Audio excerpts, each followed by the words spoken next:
lazy people always say, I can't afford it. I don't have the money. That's why they're poor. They have a poor mindset. So instead of figuring out how to raise money, it's just really easy to be a loser. And I call it losers. It pisses them off. Because we all have the power, if we wanted to not be poor if we learned how to raise money. So I hear, and the reason I get upset, I still get hot with this. My poor dad, my PhD father, he always said to me, he says, I'd be a rich man if I didn't have you kids. And I said, well, Dad, it's not my fault you had kids. I just can't afford it because I have kids. And the more he said that, the angrier I got. So when I met my rich dad at age 9, he says, well, that's why your old man's poor, because he's lazy.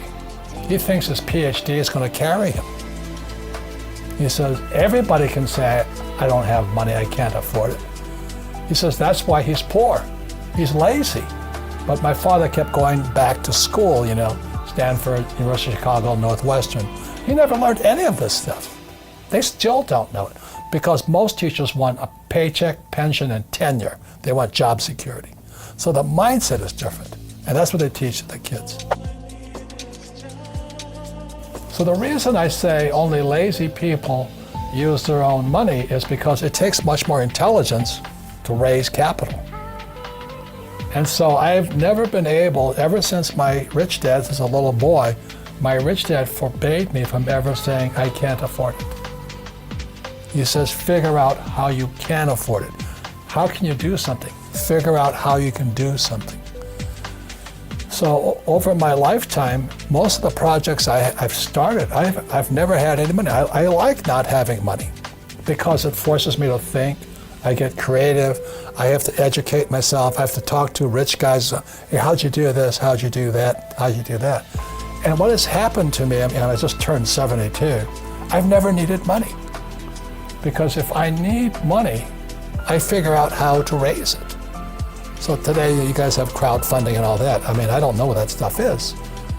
But it's easy to say I can't afford it. All the poor people say I can't afford it. All the poor people say, well, it's taxed the rich. All the poor people are saying, well, give me a free education, free food, free schooling, free manicures, free pedicures.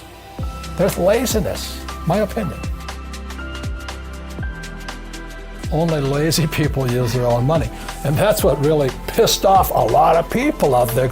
You calling me lazy? I said, yes, I am. Because you're the same type of person who will say, I can't afford it. I can't do that. That's the problem. It's up here. It's the real estate between this ear and that ear. I can't do that. Most of my family say, well, I can't afford it. My father taught me to say that. My mother taught me to say that. My rich dad should never say that. Let me ask you this question. You work for the Rich Dad Company. How much of my money is in this company? Zero. Well, number one is investing. Invest in what you love. I love business. I love real estate. I really love it. I own this building here. And I love gold and silver. So I invest in what I love. Most people say, do what you love, but I rather invest in what I love. But I love being an entrepreneur. I love investing. It's like Shark Tank to me. I'm always looking at new businesses, new deals. It's just a game like this. When you look at the financial statement, that's like a scorecard. It's like a golf scorecard is your financial statement. But as you know, our schools teach us nothing about financial statements. Why did I say only lazy people use their own money? Because lazy people always say, I can't afford it. Mm-hmm. I can't do it. It's easy to say that. And that's why they're poor. Mm-hmm. It's harder to go raise $1 million than to say, I can't afford it.